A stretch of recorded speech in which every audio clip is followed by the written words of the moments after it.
शुरुआत कर रहे हैं हम उत्तराखंड की खबर से, जहां जोशीमठ के बाद कर्णप्रयाग में दरार की खबर आ रही है। यहां के घरों में दरार की खबर है। कर्णप्रयाग के स्थानीय लोगों ने इस बात की शिकायत की है। ये तस्वीरें आप कर्णप्रयाग की देख रहे हैं। दरअसल जोशीमठ से करीब 80 किलोमीटर दूर है कर्णप्रयाग, जहां 50 घरों में दरार की ये खबर है।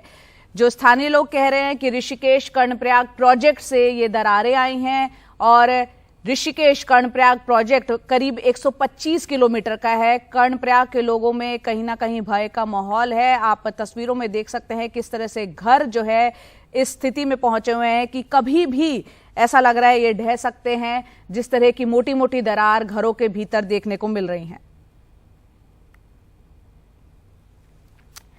रवीश रंजन शुक्ला हमारे सहयोगी फोन लाइन पर जुड़ रहे हैं। रवीश, यहाँ कर्णप्रयाग की भी तस्वीरें हम देख रहे हैं। जोशीमठ से 80 किलोमीटर का ये इलाका है।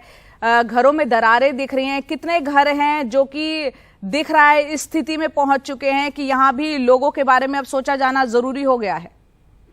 जी देखिए, जो कर्णप्रयाग है यहाँ पर 50 घरों में दरार आने की शिकायत है। स्थानीय लोगों का कहना है कि तकरीबन 50 घरों में दरार है और 2 दर्जन जो घर हैं उसमें ज्यादा लंबी दरार है, जिसके चलते जो है वो लोगों ने घर छोड़ दिया है। कुछ लोगों ने अपना तंबू लगा के अपना दूसरी जगह पर रहने चले गए हैं।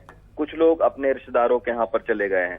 तो 2 दर्जन जो मकान है वो ज्यादा प्रभावित है। लोगों का कहना है कि 50 मकानों में जो है वो दरार पड़ी है।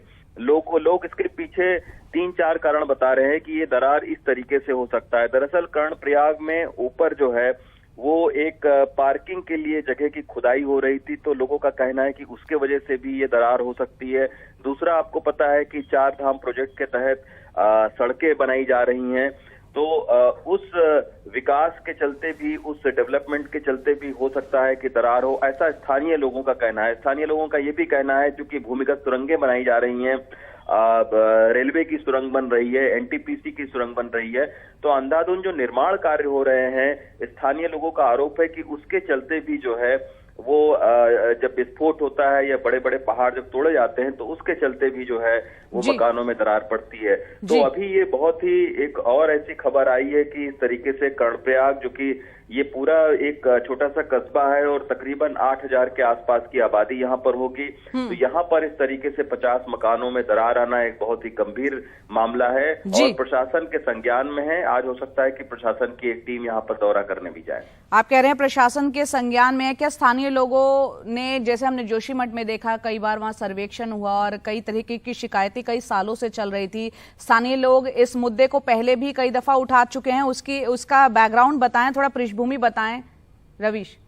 जी देखिए जया, ये तकरीबन 15 दिन पहले लोगों ने शिकायत की थी कि इस तरीके से दरार आ रही है और जब ये बारिश होती है तो बारिश की वजह से जो पानी का रिसाव होता है उसके चलते जो है वो घरों में ज्यादा ये जो दरार है वो चौड़ी हो जाती है। तो इस तरीके की कई बार शिकायत प्रशासन ने की है, लेकिन अब चूंकि मीडिया का भी ध्यान गया है और इस तरीके से जोशीमठ में ये पूरा हुआ है, तो इसके चलते अब ये जो कर्णप्रयाग है यहाँ का भी मुद्दा उठा है और लोगों ने ये कहा है कि तकरीबन 50 ऐसे घर हैं जिसमें दरार पड़ी है। कई लोग पलायन भी कर चुके हैं जिनके घर ज्यादा जर्जर थे, क्योंकि आपको पता है पहाड़ के जो घर होते हैं उसमें जो बुनियाद होती है वो बहुत अच्छी और मजबूत नहीं होती है, क्योंकि उनको पहाड़ों पर मकान बनाने रहते हैं। तो इसकी वजह से अगर थोड़ा सा भी, और तीसरी बात यह है कि सेस्मिक 5 जोन में है, मतलब भूकंप के सबसे खतरनाक जोन में ये पड़ता है।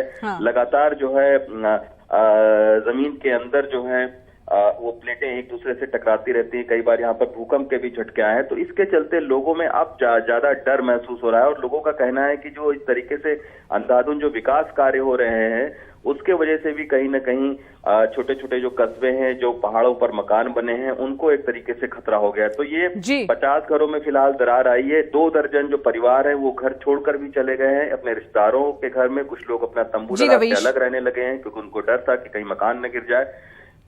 कुल मिला के देखना होगा कि इस मामले में अब राज्य सरकार क्या जो है बिल्कुल कदम उठाती है। इस मामले में भी राज्य सरकार क्या कदम उठाती है और यहाँ के लोग अपने घरों की तस्वीरें भी जिस तरीके से वहां से आ रही हैं, घरों में दरारें पड़ी हुई हैं।